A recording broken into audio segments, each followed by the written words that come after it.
एक मल्लाह के घर में जन्म हुआ, फिर चाचा और चचेरे भाइयों ने प्रताड़ित किया तो बन जाती है डकैत, और उसके बाद नेताजी की कृपा होती है तो बनती है माननीय सांसद। आज हम बात करने जा रहे हैं फूलन देवी की, जिसकी जिंदगी तो बहुत कष्ट से भरी रही, लेकिन जुल्म के खिलाफ आवाज उठाकर उसने कुछ प्रेरणादायक कार्य भी किए, पर अंत में कानून को हाथ में लेकर वो सब गलत कर देती है। वीडियो को पूरा देखना। अगर आप चैनल पर नए हैं तो चैनल को जरूर सब्सक्राइब करें। 10 अगस्त 1963 को उत्तर प्रदेश के जालौन जिले के गोरहा का पुरवा गांव में फूलन देवी का जन्म हुआ। फूलन देवी का जन्म एक मल्लाह के घर में हुआ था, तो पेशे से ये लोग मछुआरे थे। फूलन देवी के पिता थे देवी दीन, जिनका एक भाई बिहारी लाल था और उसका लड़का मैया दीन था। तो होता यूँ है कि फूलन देवी के चाचा और चचेरे भाई ने अपने क्षेत्र के नेता को कुछ पैसे देकर इनकी जमीन अपने नाम करा लिए। तो फूलन देवी और इनका परिवार चंबल नदी के किनारे एक झोपड़ी बनाकर रहने के लिए मजबूर हो जाते हैं। लेकिन फूलन देवी के पिता ने अपनी जमीन को नहीं छोड़ी थी, वो लोग फिर भी उस पर खेती करते रहे। लेकिन फूलन देवी का चचेरा भाई उन फसलों को चुरा कर लेकर चला जाता। उसको लगता कि इनको प्रताड़ित करते रहेंगे तो ये लोग गांव छोड़कर चले जाएंगे, लेकिन वो लोग ऐसा नहीं करते हैं। फूलन देवी अपनी 4 बहनों और एक भाई में सबसे छोटी थी। तो एक दिन फूलन देवी अपनी बड़ी बहन को लेकर उस विवादित जमीन पर जाकर बैठ जाती है और वहीं पर उगे हुए चने खाने लगती है। तो जब उसका चचेरा भाई मैया दीन जब उन लोगों को वहाँ से भगाता है तो वो वहाँ से नहीं जाती है और कहती है कि ये जमीन उसके परिवार की है। उस वक्त फूलन देवी की उम्र महज 10 साल थी। फूलन देवी किसी से भी नहीं डरती थी, हर किसी से लड़ जाती थी। तो ये सब देखकर फूलन देवी के पिता ने उसकी शादी करने का निर्णय ले लिया और फूलन देवी से 3 गुना उम्र में ज्यादा आदमी से इसकी शादी पक्की कर देता है। जब फूलन देवी की शादी हुई तो उसकी उम्र मात्र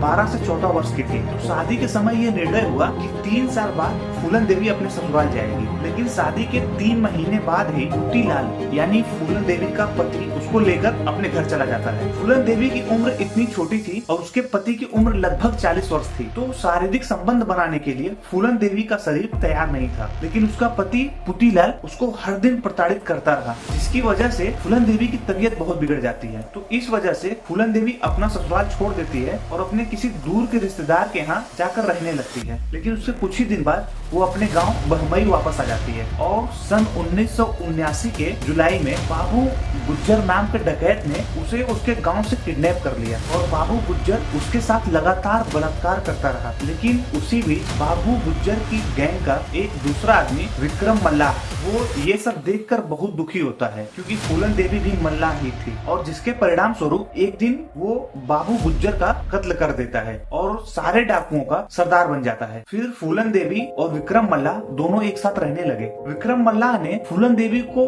डाकुओं की ट्रेनिंग दी। फिर विक्रम मल्लाह, फूलन देवी और उसके गैंग ने बहुत सारी ऊंची जातियों को लूटे और फिर उसके बाद इसने अपने गांव के एक एक ठाकुरों को मारना शुरू किया, जिसने भी इसके साथ धोखा किया था या फिर नीची जातियों पर अत्याचार किया था। अब जैसे ही ये ऊंची जाति के लोगों को मारना शुरू की, इसकी खबर बहुत तेजी से फैली और अब ये धीरे धीरे छोटी जातियों के रॉबिन हुड बन जाती है, यानी अमीरों से लूटती है और गरीबों में बांट देती। फिर उसी समय एक और डकैत श्री राम सिंह 1980 में जेल से रिहा हुआ और फिर वो भी विक्रम मल्लाह और फूलन देवी की गैंग में शामिल हो गया। लेकिन एक दिन मौका देखकर श्री राम सिंह विक्रम मल्लाह की हत्या कर देता है और फूलन देवी को बंदी बना लिया और फिर वो ठाकुरों का बदला लेने के लिए फूलन देवी को उसके गांव वापस फिर से बहमई लेकर गया और फिर वहाँ सारे ठाकुरों ने मिलकर फूलन देवी के साथ बारी बारी से बलात्कार किया। फिर उसको और अपमानित करने के लिए उसको नग्न करके पूरे गांव के सामने कुएं से पानी भरवाते हैं और फिर फूलन देवी को सारे लोग मिलकर गुलाम की तरह रखते हैं। और फिर एक दिन फूलन देवी वहाँ से भागने में सफल हो गई और वापस बिहड़ के जंगल में चली जाती है और वहीं उसकी मुलाकात एक अन्य डाकू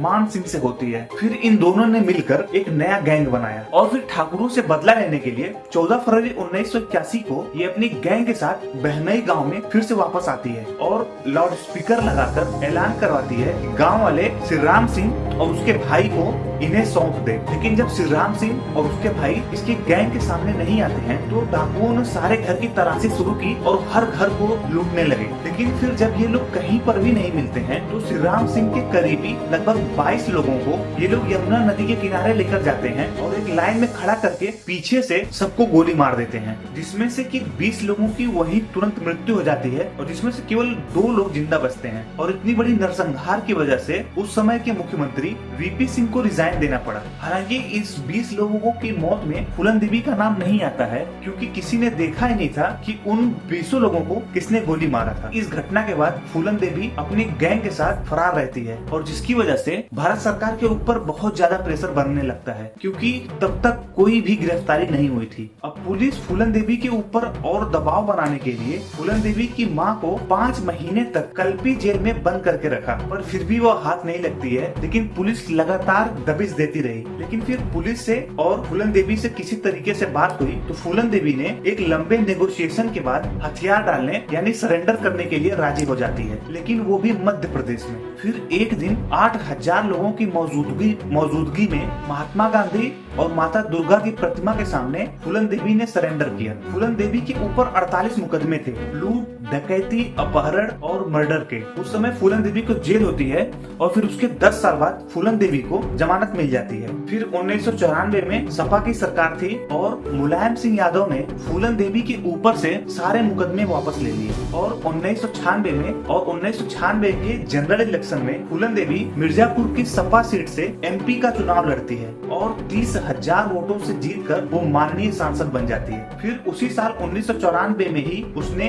उम्मेद सिंह से शादी कर ली और दोनों दिल्ली रहने लगे। लेकिन अब फूलन देवी की जिंदगी ज्यादा दिन नहीं चलने वाली थी, क्योंकि 25 जुलाई 2001 को 3 अज्ञात हमलावरों ने फूलन देवी के ऊपर हमला कर दिया और उसको 9 गोलियां मारी। फिर इसके बॉडीगार्ड जब तक उठा करके लोहिया हॉस्पिटल में लेकर जाते, वहाँ डॉक्टरों ने फूलन देवी को मृत घोषित कर दिया। उस वक्त फूलन देवी की उम्र मात्र 37 वर्ष की थी और उसका अंतिम संस्कार मिर्जापुर में ही किया गया। और फिर फूलन देवी के वकील ने बयान दिया कि यह हत्या जाति संघर्ष का परिणाम है। हालांकि उसके कुछ दिन बाद शेर सिंह राणा ने देहरादून पुलिस के सामने आत्मसमर्पण किया और वजह बताया कि उसने बहमई में हुए ठाकुरों के नरसंहार का बदला लेने के लिए फूलन देवी की हत्या किया। और आप सबको फूलन देवी के बारे में क्या पता है, कृपया कमेंट करके जरूर बताएं। और अगर चैनल पर नए हैं तो चैनल को सब्सक्राइब कर लें और वीडियो को लाइक करना ना भूलें। धन्यवाद।